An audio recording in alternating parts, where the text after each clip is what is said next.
Dear children, here I will discuss about pollination, that is the xenogamy type of pollination. Right? In the previous session I have already discussed what is pollination, that is the transfer of pollen grain from anther to the stigma of pistil of a flower. And this pollination is of three types: autogamy, xenogamy and geitonogamy. Already I have discussed about autogamy. So here in this session I will discuss about xenogamy, or that is otherwise known as cross pollination. So what is cross pollination? Here what is the source of pollen grain? So in case of xenogamy, what happens? The pollen grain is transferred from the anther to the stigma of pistil of a flower in a different plant of the same species. Right? For example, here I am giving you one example so that you can understand easily. So here you see the papaya plant. Right? In the nature you find two different types of papaya plant.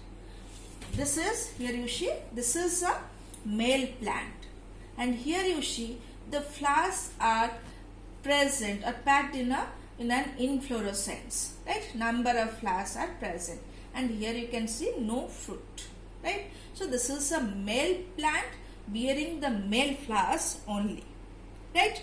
So that means these flowers bear only the stamen, no pistil. Clear? Then this is another plant, another papaya plant, right?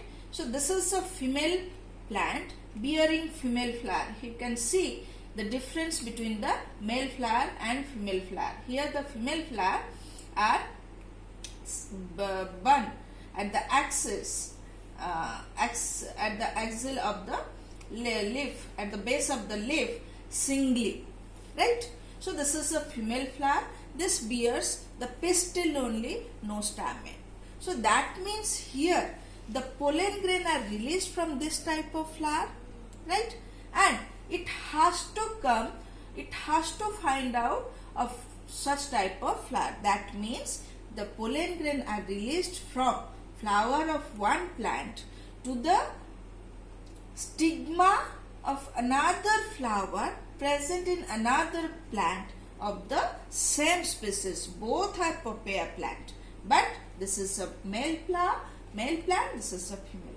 So this type of pollination, or the pollination in this type of plant, that means unisexual, or that is the dioecious plant, the pollination takes place, is known as xenogamy or cross pollination. That means transfer of pollen grain, again I repeat, transfer of pollen grain from anther of one flower to the stigma of pistil of another flower present in a different plant of the same species. Species is papaya, right? But plant is female plant. Clear? Is known as cross pollination or xenogamy, right? I think you well understood what is xenogamy. Now, what are the advantages of xenogamy or cross pollination? So already in the previous session I have explained you about inbreeding depression. That means when continuous self-pollination takes place for few generations, then there is the chances of reduction in fertility and productivity. So this characteristics, this phenomenon is known as inbreeding depression. So in case of cross pollination, plants avoid inbreeding depression. Clear? Second, because here the pollen grain comes from a different plant, so that means from a different genotype, right? So that brings variation in character, right? So xenogamy or cross pollination brings variation in character and thus have evolutionary significance. That means that over the generations that may lead to development of certain new character.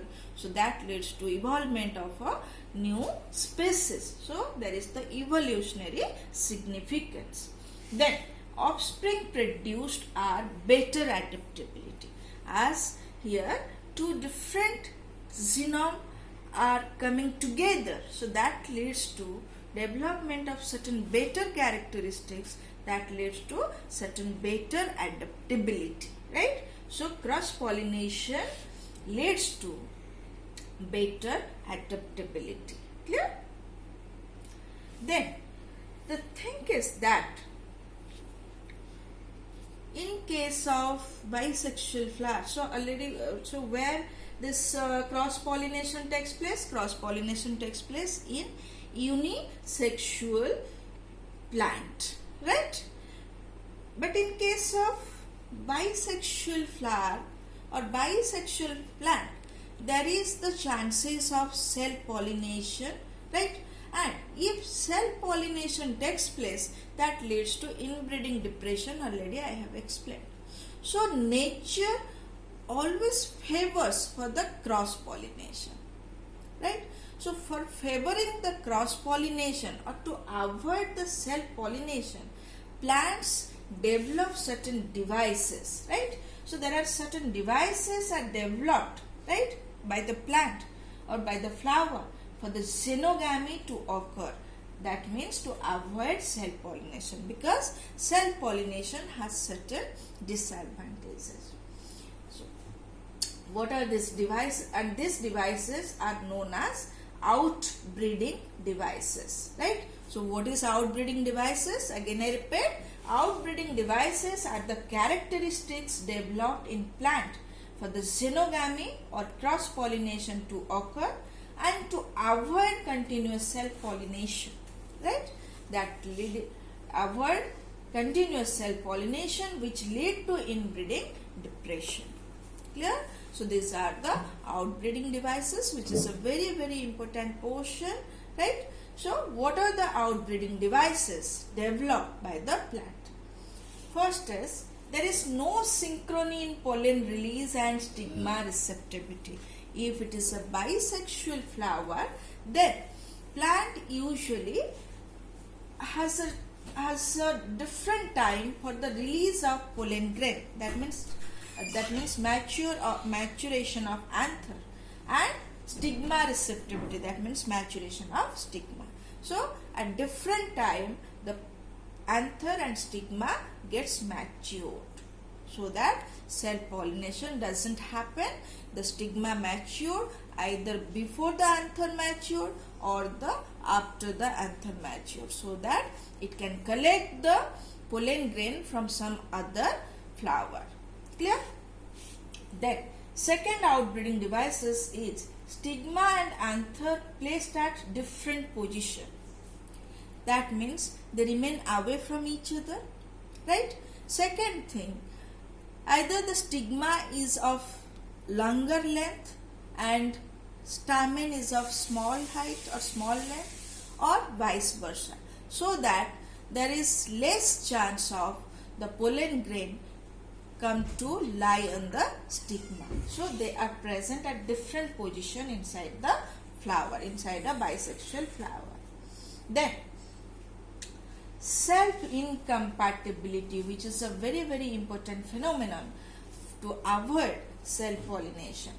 What is self-incompatibility?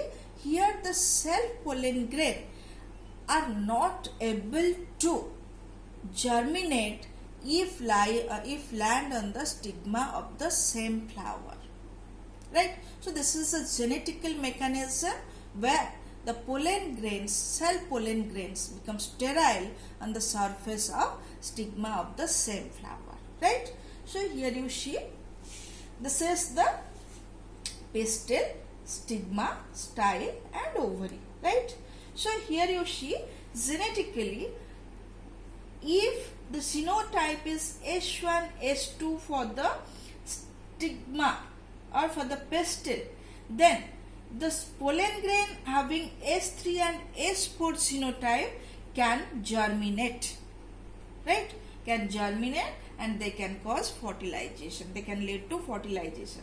But if the stigma is having genotype S1, S2, and here you see the pollen grain is having S3, that germinate. But the S1, the pollen grain having S1 genetic composition, S1 gene or as allele, that doesn't germinate.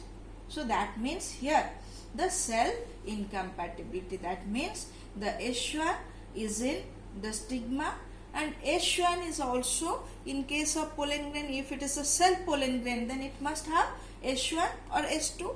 So if it is having S1 or it is having S2, then they do not germinate. That means the self pollen grain are not able to germinate on the stigma of the flower. So this is called self incompatibility. So this self incompatibility leads to what? Leads to failure of pollination, right? That means this favors cross pollination and avoids self pollination. So again here I repeat, what is self incompatibility? It is genetically developed self sterility, in which if the pollen grain from anther of the same flower land on the stigma are rejected by not allowing to germinate and form pollen tube, right? So this is a very important phenomenon.